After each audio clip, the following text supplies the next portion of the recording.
Mu kiganiro ibigwi n'ibirindiro tugiye gukomeza tuvuga ibigwi bya Gihanga. Ese ubundi ibigwi ni iki, ibirindiro ni iki?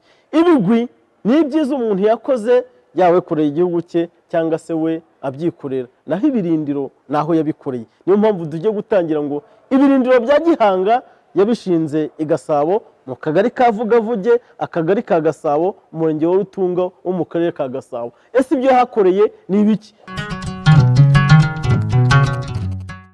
Turabasuhuje bakunzi b'umuco nyarwanda n'amateka yarwo, turabasuhuje bakunzi ba Intsinzi TV. Tubahaye ikaze muri iki kiganiro ibigwi n'ibirindiro, kimwe mu biganiro byinshi Intsinzi TV izagenda ibagezaho uko bwije n'uko bukeye, imyaka n'imyaniko ubuziraherezo. Mu kiganiro ibigwi n'ibirindiro tugiye kubatekereza amwe mu mateka y'ibihangange byabayeho, tukabimbura duhera kuri Gihanga Ngoma ijana wahanze u Rwanda rugamba igitinyiro n'icyubahiro mu mahanga aruzengurutse. Ese Gihanga uvuga i Rwanda, ese Gihanga wandikwa mu bitabo yaba ari muntu ki? Nicyo tugiye guterura, ngaho rero bangura amatwi ubundi tugendane. Gihanga ni mwene Kazi ndetse na Nyirarukangaga, ni imvange y'umunyiginya ariwe Kazi ndetse n'umuzigabakazi Nyirarukangaga Rwanyamigezi, umwami wo mu Mubari. Amateka y'impitabihe ku gihugu cy'u Rwanda atugaragariza yuko Gihanga yavukiye Nyamushure ya Mutumba, aho bita mu murenge wa Mwiri, hariya mu karere ka Kayonza mu ntara y'Uburasirazuba.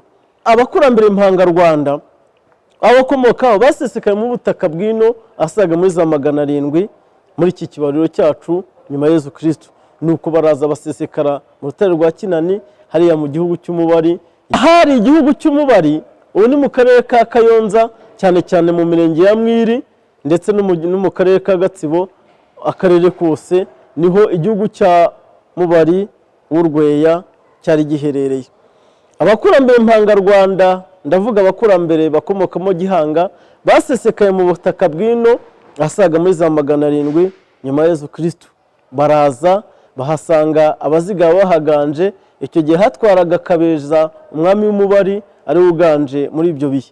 Nuko bakirana ikaze, baraza baratura, arabaremera, baratunga baratunganirwa, bizihirwa no kubana n'abazigaba. Imirenge batunze guturamo cyane harimo umurenge wa Remera, harimo umurenge wa Gatsibo, harimo umurenge wa Nyagihanga, harimo umurenge wa Rugarama ndetse n'umurenge wa Karama na Gitoki ndetse na Kabarore. Aho hose niho abakurambere ba Gihanga babaye, barahororokera, barakura, bagwiza imbaraga, ubuhangange n'ubutunzi bushinga imizi muri bo. Igihe cyaje kugera, se wa Gihanga witwa Kazi arasaza, ashaje. Nyirarukangaga n'abakurikiraho. Icyo gihe Gihanga yari umusore w'igihame ukandagira isike ya simitutu, ahamije ibigwi n'ibirindiro. Yari umwana ukomoka mu bikomangoma by'abazigaba, kandi bari barashinze imizi mu ngoma yabo ku buryo bavugaga rikijyana, nta tandukaniro ry'abanyiginya n'abazigaba mu ngoma y'Urweya. Uko imyaka yashiraga indi gataha, niko yagwizaga ubuhangange ndetse akomeza no gutwara abagaragu be. Abagaragu se yari yaramusigiye barimo witwa Gahu, Gakara ndetse n'Akazigaba. Bari batuye cyane cyane mu murenge wa Nyagihanga, ahari urwuri rw'inka za Gihanga, se Kazi ka Kizira na Nyirarukangaga bamusigiye. Bakunzi n'Intsinzi TV rero, ndacyari gusasira cya kiganiro twateruye cy'ibigwi n'ibirindiro, aho turimo kuganira amateka y'igihangange Gihanga wa mbere Ngoma ijana wahanze ingoma y'u Rwanda tuganjemo kugeza magingo aya. Mu Rwanda rwo hambere bagiraga umuco wo kuraguza, bagahora bamenya uko ubuzima bwabo buhagaze ndetse n'ahazaza. Umunsi umwe rero Nyamigezi ya Kabeja abagiye guteza inzuzi, baramubwira bati Nyakugira Imana, uriya mwishywa wanyu Gihanga azabambura ingoma. Nyamigezi acika ururondogoro, ati umwishywa twambuye ingoma te? Ati se abanyiginya bazima ingoma y'abazigaba gute? Imyaka irashira indi irataha, uruntu runuka hagati ya Gihanga ndetse na ba Nyirarume. Gihanga nawe ntiyagohetse, nawe yagiye guteza inzuzi. Baramubwira bati ba Nyirarume barakanga kuko bamaje kuvumbura yuko uzabambura ingoma. Gihanga nawe aribaza ati se ingoma y'abazigaba nzayambura nte ko ndi umwishywa muri yo, nkaba ntari umusanga butaka nkabo, ngo nuko data yabashatsemo. Bakunzi b'ikiganiro ibigwi n'ibirindiro, abakunzi b'umuco n'amateka, naho tugikomeje tubaganirira ibya Gihanga. Gihanga akimara kubitekereza abagaragu be, umukuru we wari umupfumu w'igihangange witwaga Gakara, aragenda ati genda wicecekere, rero nzakubwira intsinzi y'ibibazo. Nuko bukeye bwaho Kaziga Gakara araza ati nyakugira Imana, nkubwire inzozi narose, nararanye n'inyamaswa mu nzu, mbona umugabo uzarya amahugu atazayishyura. Arongera ati Gihanga, nararanye n'inyamaswa mu nzu, mbona umugabo uzarya amahugu atazayishyura. Ati none rero hano ntabwo ari iwanyu, ngwino nkwambutse njye kukwereka igihugu cya basogokuruza bawe, maze rero ushira impumu, kuko n'ubundi ahangaha ntabwo ariho iwanyu. Gihanga n'inzira ndende yari atangiye, afata abagaragu be Gakara, Gahu na Kazigaba, baragenda bafata inzira aho barasukiye bwa mbere ni ku kiyaga cya Muhazi, hariya bita ku Rwesero. Bahageze basanga ikiyaga cya Muhazi cyaradendeje, cyarakaraye, ubutaka cyarabumaze, amazi ariyo yazimanganyije, urufunzo rwari ruhari, kwambuka birabananira. Nuko biga uburyo batekereza kubaza amato, barabaza, barangije barambuka bajya hariya i Gasabo, bahagarara hejuru y'umusozi, maze bitegereza imirambi y'ubutaka bwari bugoswe n'Abazigaba ndetse n'Abasinga basanga ubutaka. Barangije baramubwira ati dore Gihanga, dore igihugu cy'abasogokuruza, ngaho ganza agiriza, utsinde amahanga, ugwize uburumbuke, ugwize ubuhangange, ubundi wishyuke mu Rwanda umwe. Aho yarasukiye bwa mbere, aho yahagararanye n'abagaragu be Gakara, Gahu na Kazigaba, kuri ubu ni mu mudugudu wa Vugavuge mu kagari ka Gasabo, mu murenge wa Rutunga wo mu karere ka Gasabo mu ntara y'umujyi wa Kigali. Aho niho Gihanga ashinze ibirindiro bwa mbere, niho ashinze ibirenge bye, atangira guhanga igihugu cyitwa Gasabo. Ariko koko nibyo, iyo uhagaze kuri ako kagari, muri uwo murenge, uba witegeye u Rwanda rwose. Arangije areba imirambi y'Ubwanacyambwe bwari mu majyepfo, areba imirambi y'Uburengerazuba ahari Uburiza, areba imirambi y'Uburasirazuba bwari mu Rweya ndetse n'Igisaka. Ahavuga ati koko igihugu cya gakondo cy'abakurambere ngiki nani kibonye ntagisesekayemo, kirahitegeye, aho nzaba ndeba imirambi y'abaturanyi banjye b'Abasinga, basanga butaka ndetse n'Abazigaba. Mu kiganiro ibigwi n'ibirindiro tugiye gukomeza tuvuga ibigwi bya Gihanga. Ese ubundi ibigwi ni iki, ibirindiro ni iki? Ibigwi ni ibyiza umuntu yakoze, yawe kureye igihugu cye cyangwa se we abyikorera, naho ibirindiro naho yabikoreye. Niyo mpamvu tugiye gutangira ngo ibirindiro bya Gihanga yabishinze i Gasabo mu kagari ka Vugavuge, akagari ka Gasabo, umurenge wa Rutunga wo mu karere ka Gasabo. Ese ibyo yahakoreye ni ibiki? Ibyo dutangiye kubibabwira akimara kugera i Gasabo. Ku ikubitiro Gihanga yahise ahanga igihugu cyitwa Gasabo, aragihanga agiha izina. Ese Gasabo byo bisobanura iki? Tuzabikomeza ubutaha dutangiye kuririmba no kwamamaza amazina y'inkomoko y'ibintu ndetse n'abantu. Nuko Gihanga ahanga ingoma, ashyiraho ibimenyetso biranga ubwami. Gihanga ahanga ingoma y'i Gasabo yashyizeho ibirango bitatu biri mu rusengo nk'igikoresho cy'umuziki cyitwaga Nyamiringa, inyundo Nyarushara yacuze abami igahanga n'igihugu, ndetse hakaza n'umuriro nk'ikimenyetso cy'ubumwe bw'abaturage, ubusugire bw'igihugu n'uburambe bw'umwami cyangwa se bw'ubuyobozi. Arahanga, arangije ateka ijabiro, aba umwami wimye, umwami uganje mu ngoma y'i Gasabo. Ahanga igihugu cy'i Gasabo yasanze u Rwanda rugandagajemo ibihugu 24 birimo iby'Abasinga basanga butaka ndetse n'iby'Abazigaba. Mu burengerazuba bwe hari Abasinga basanga butaka, mu burasirazuba hari Abazigaba ndetse n'imiryango ibakomokaho. Nuko Gihanga amaze gushinga ibigwi n'ibirindiro, amaze guhamya intebe y'ubwami, amaze gushyiraho ibirango, aravuga ati ese wafata urugendo nkagenderera amahanga, nkamenya ibyirya n'ibyino, nkagera iyo giterwa inkingi ndetse n'iyo gihera inkingi n'inkenke, nkamenya abaho. Nuko atora inganzo ari mu gitondo, ubwo atambagira u Rwanda, yambuka Nyabarongo, agera mu Nduga y'Ababanda, arayirenga, arasukira mu Bungwe, mu gihugu cya Benengwe, asanga Rwamba atetse hariya mu bisi bya Nyakibanda, ubu ni mu murenge wa Gisamvu mu karere ka Huye. Rwamba yasanze aho ngaho mu bisi bya Nyakibanda yari umwami w'Ubungwe. Ubungwe ni kimwe mu bihugu byahanzwe mu Rwanda rwo hambere, cyari kigizwe na Gisagara, Huye, Nyamagabe ndetse na Nyaruguru. Ni kimwe mu bihugu byari binini mu butaka bw'u Rwanda, bisanganyije ubuso bunini mu bihugu 24 Gihanga yasanze byarahanzwe. Akigera kwa Rwamba yari afite intego ye yagenzwaga n'ibintu bibiri. Icya mbere ni ukugira ubusabane n'ubushyikirane n'abami b'ibyo bihugu yasanze ku butaka bwe.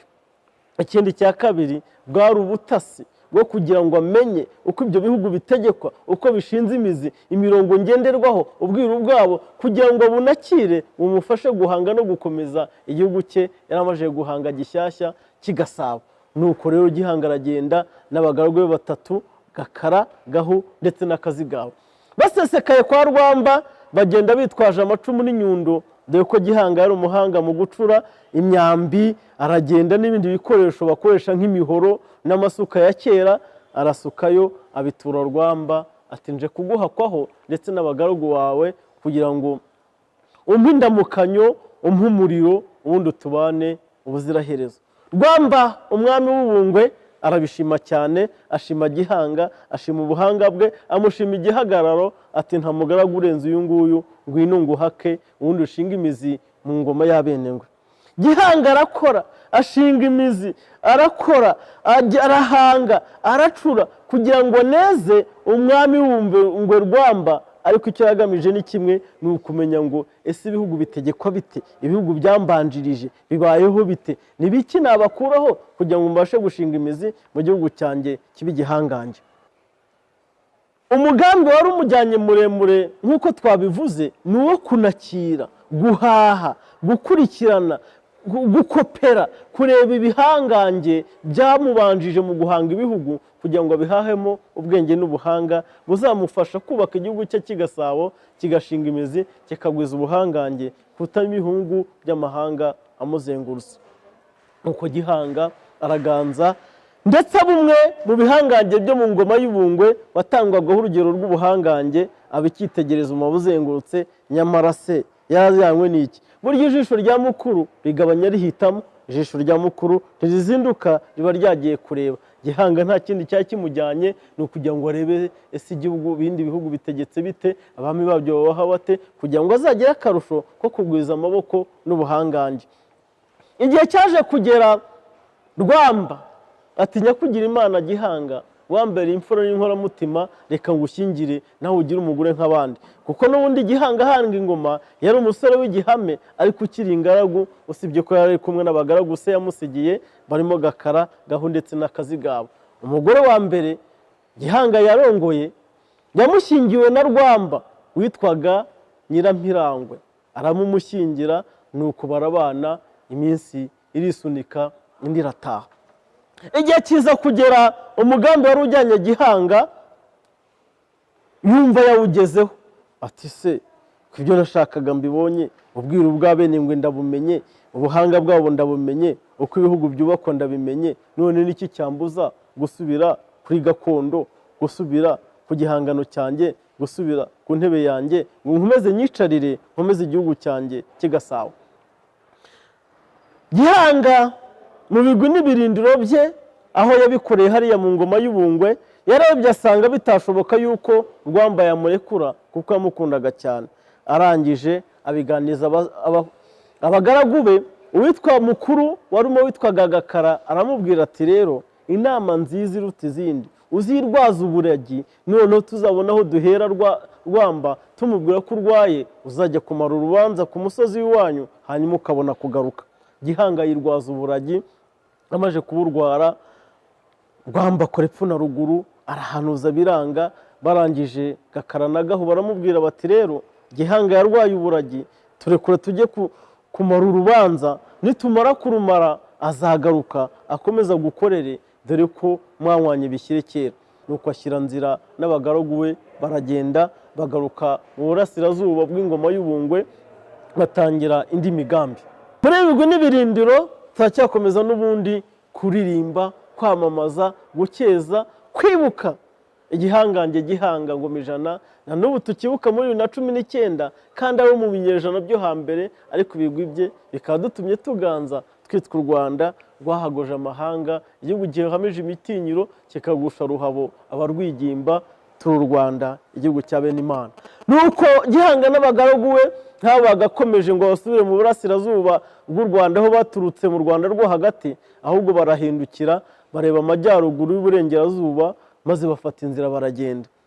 Barakomeza bageze hariya mu ishyamba rya Nyungwe, bakubitanye n'ingoma n'impongo y'ingabe.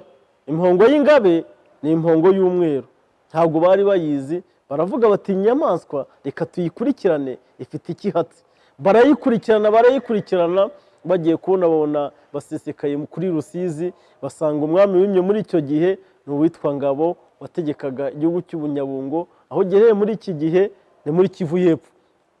Nuko Ngabo arabakira arishima, baraganira, amaturo yose bakuye kwa Rwamba barayamuhereza. Nuko umwami Ngabo arishima cyane, ahita afata umwe mu bakobwa be witwaga Nyangobero amushyingira Gihanga. Abaye umugore wa kabiri yakuye muri urwo rugendo rwe. Umugore wa mbere yari uwo mu Benengwe, umugore wa kabiri ni uwo mu Bashi bagengaga ubwami bw'ingoma y'Ubunyabungo. Gihanga ntabwo yahamaze kabiri, ahubwo yahise afata umwegega wa Kivu, atari kureka ndebe uru ruzi, iki kiyaga, iyi nyanja ihora isuma, ese uwayigenda mu mwegega ntabwo yageraho ingeza? Turacyari mu bigwi n'ibirindiro tuvuga Gihanga. Afata inzira azamuka iyo misozi yose ya za Nyamasheke, ya za Karongi, ya za Rutsiro, agiye kubona abona ahingutse mu ngoma y'Ubudaha n'Ubwishaza, ahinguka umwami watwaraga icyo gihe Jeni rya Rurenge. Akihagera, mbere yuko ajya kwiyereka Jeni rya Rurenge, yabanje kwiyimikisha, bamwambika ishyira bamwambika ishyira, barangije bamwambika igisingo. Baravuga bati Gahorana Imana umwami w'i Gasabo Gihanga yinjira kwa Jeni rya Rurenge ari umwami kimwe n'abandi. Gihanga agisika ijabiro kwa Jeni rya Rurenge, nta gushidikanya yamunamukije nk'umwami mugenzi we, amuha ikaze. Amaturo yose yarasigaranye akuye kwa Rwamba, ayo yakuye kwa Ngabo umwami w'Ubunyabungo ayashyikiriza Jeni rya Rurenge, ati ndagutuye narinze kukuramutsa.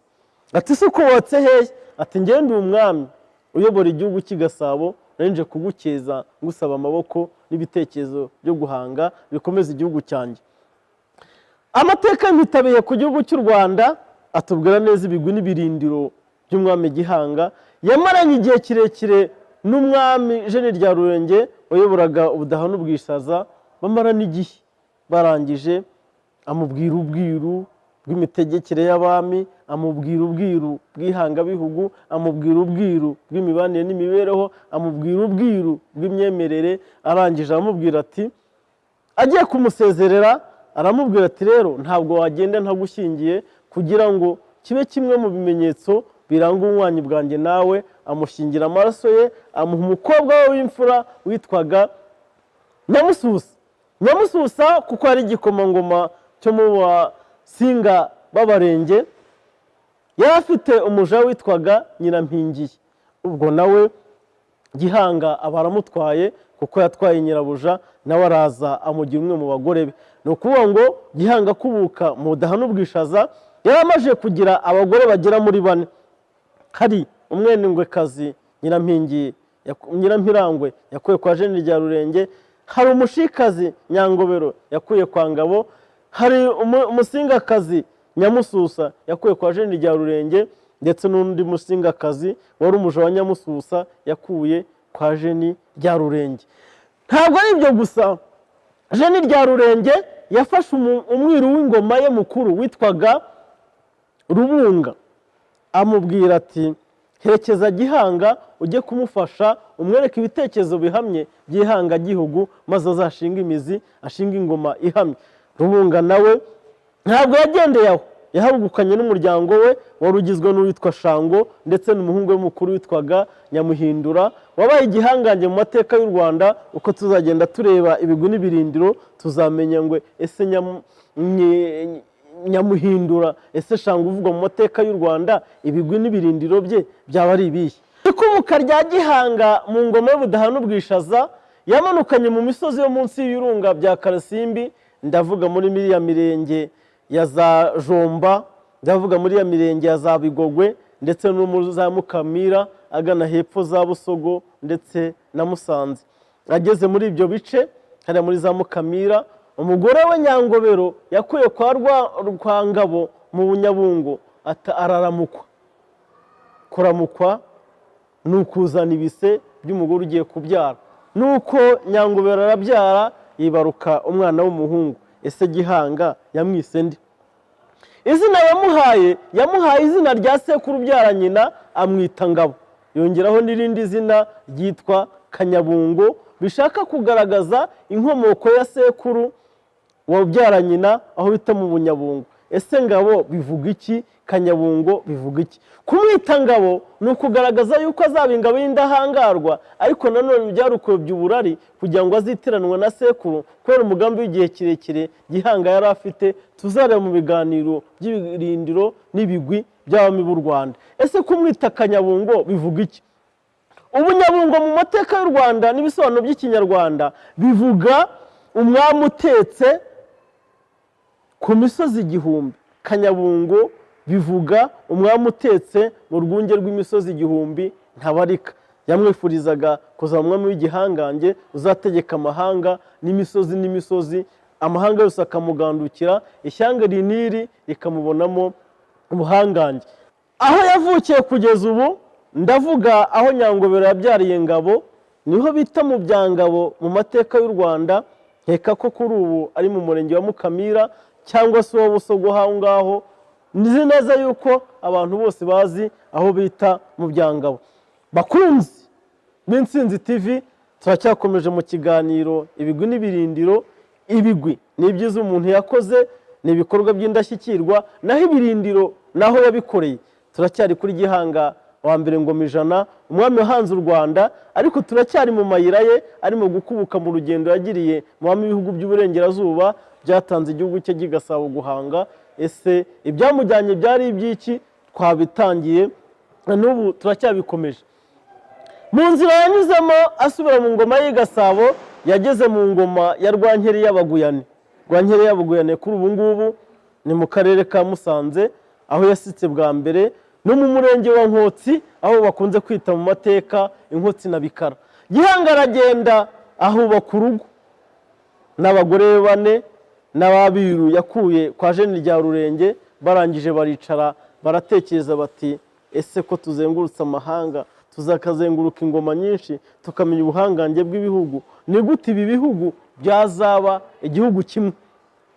Gihanga yahakuye igitekerezo gikomeye cyane cyo kwanga akajagari, ubuhugu butubakitse, ubuhugu dushinze imizi bungana n'akadomo. Ati ni gute nabihuza bikazaba igihugu kimwe kiganje ibigwi, kiganje ibirindiro, gikomeye kandi gihamye igitinyiro. Muri ibyo bihe nibwo Gihanga yahanze ingoma ye ya mbere yitwaga Rwoga. Impamvu yahanze Rwogwa ni iki? Nuko yagira ngo ingoma ye ise n'iz'ibindi bihugu yaramaje kugendera no gusura, nka Nyamwishyura yo mu Budaha n'Ubwishaza ndetse n'iyo kwa Rwamba ndetse n'ibindi bihugu by'Ubwanacyambwe byari bifite ingoma ngabe zari ibimenyetso n'ibendera ry'ibihugu byabo. Gihanga afata bya birango bye 4, Nyarushara, Inyundo yacuza abami igahanga igihugu, Urusengo, Nyamiringa, igikoresho cy'umuziki gisobanura ibitaramo, amahoro n'ubumwe bw'Abanyarwanda, ndetse n'umuriro wa Gihanga, uburambe bw'igihugu, uburambe bw'ubuyobozi n'ubumwe bw'Abanyarwanda. Avuga ati kugira ngo ngaragaze yuko nshaka ubumwe, ubuhure, ubusabane n'amahanga, reka ngire ikirango cy'igihugu gisa n'icyabo. Ngo kuko Gihanga yahanze ingoma ya Rwoga bisobanura kogera, yifuza ko igihugu cye kizogera kikaba igihangange mu mahanga akizengurutse. Iyo ngoma yitwa Rwoga yahanzwe n'utwaga Nyamuhindura, akaba ariyo mpamvu afite amateka agira ati ni Nyamuhindura wahinduye igiti mu ngoma, Nyamuhindura wahinduye uruhu mw'ingoma, akaba ari umwe mu bahungu ba Rubunga umwiru wo mudaha n'ubwishaza. Gihanga yakubukanye muri ibyo bihugu aje kumufasha guhanga igihugu cye cy'Igasabo. Bakunze b'ikiganiro ibigwi n'ibirindiro, ndavuga iki kirimo guca ku Intsinzi TV, turacyakomeje kurya hangambere ngoma ijana. Ibigwi n'ibirindiro uko yabayeho nuko yubatse igihugu kigashinga imizi. Nuko Gihanga afata inzira aca mu Buhoma, aca mu Bukonya, aca muri Kibari, yambuka Uburiza, afata Nyabugogo, yambuka Nyabugogo agera ku musozi uri mu mwegega wa Nyabugogo uteganye n'Uburiza aho bitazajabana. Nuko umugore yakuye kwa Jeni rya Rurenge witwa Nyamususa abaramukwa arabyara.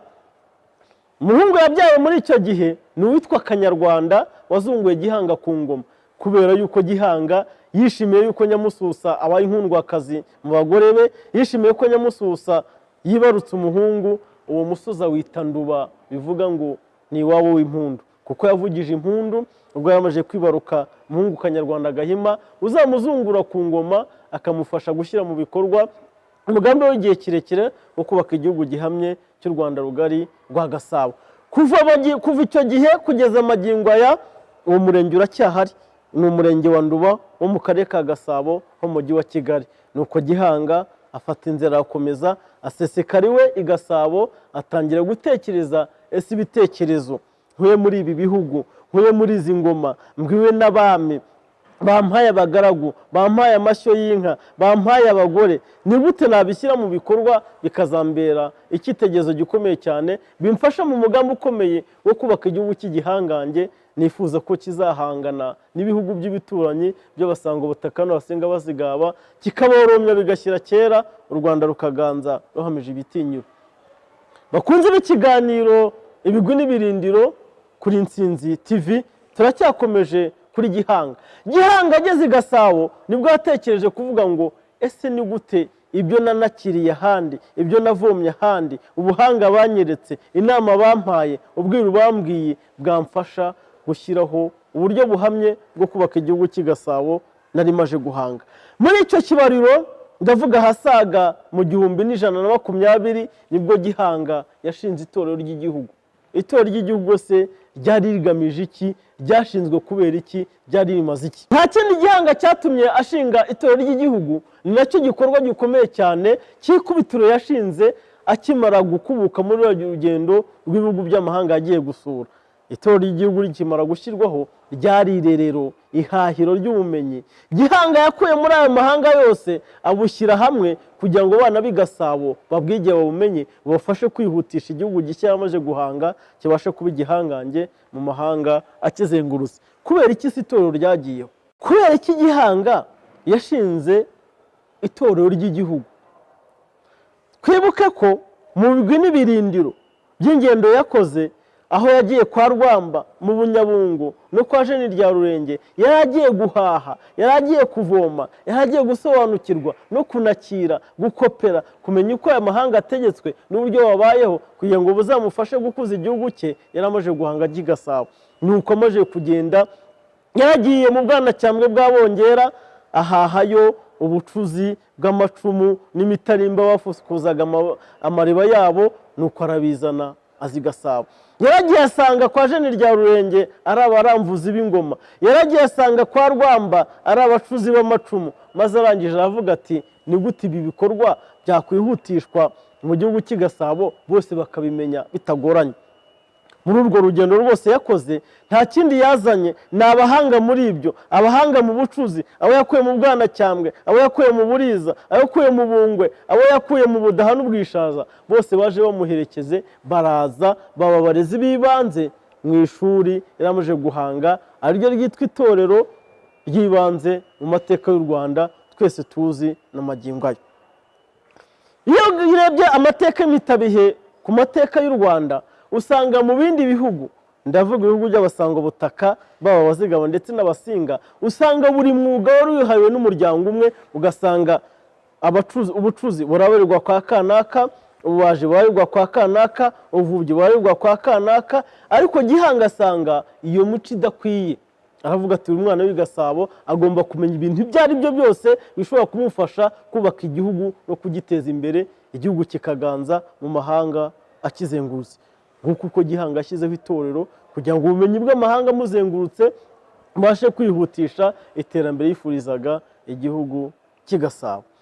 Gihanga mu bigwi n'ibirindiro muri iki kiganiro ku Ntsinzi TV mu muco n'amateka y'u Rwanda, ntabwo yakerekeye aho ngaho. Yaratekereje ati ni gute nakora umugambi w'igihe kirekire, nashyiraho umushinga w'igihe kirekire wo kubaka igihugu nari maje guhanga kugira ngo kizabe igihugu cyubakitse no mu myaka nzaba ntakiriho. Mu bigwi n'ibirindiro by'uyu munsi tugiye kuraba ngo ese icyo gitekerezo Gihanga gikozeho iki. Mu mateka y'imitabihe ku gihugu cy'u Rwanda, Gihanga ni umwe mu bahanga bahaye u Rwanda umurongo ngenderwaho wo kwiyubaka, na n'ubu munsi tukaba tutarawuvamo. Ese imyaka 900 isaga 927 ishize, ese uwo murongo wa Gihanga abanyarwanda tutaravuvamo mu iyubaka gihugu waba ari uwuhe? Abantu benshi bakunda kuvuga ngo hari plan B, hari plan A, cyangwa se igenamigambi rya mbere ndetse n'irya kabiri, bakumva ko ari bishya twebwe duha mu mahanga. Nyamara burya umwambi wa mbere w'u Rwanda, umunyarwanda wa mbere wadukanye iyo mvugo niyo mitekerereze, ni Gihanga wa mbere Ngoma Ijana. Niwe washyizeho igenamigambi rya mbere ndetse n'igenamigambi rya kabiri mu mushinga wo kubaka u Rwanda. Yari amaze gutekereza ubwo yarakubutse mu rugendo rwo gusura abami b'ibihugu byahanzwe mbere ye. Plan A cyangwa se igenamigambi rya Gihanga byari bishingiye ku gitekerezo kirekire cy'uko ibyo bihugu 24 yasanze ku butaka bw'u Rwanda yabihuza bikaba igihugu kimwe gikomeye cyubakitse, nawe akabigiramo uruhare, maze amahanga agahangana n'ibibagoye aho guhangana mu mibanire n'imibereho, bagashinga imizi n'imiganda. Nuko Gihanga ati ibi bihugu nabihuza nte, ibihugu nabigenga nte, ibihugu nabitekereza nte kugira ngo bikomere. Niko gushyiraho umushinga wo kubaka u Rwanda warugizwe n'igenamigambi rya mbere ndetse n'igenamigambi rya kabiri rigoboka irya mbere iyo ryananiranye mwishyirwa mu bikorwa. Igenamigambi rya mbere cyangwa se plan A ya Gihanga yari yo kwigarurira ibyo bihugu no kubihuza akoresheje ububanyi n'amahanga.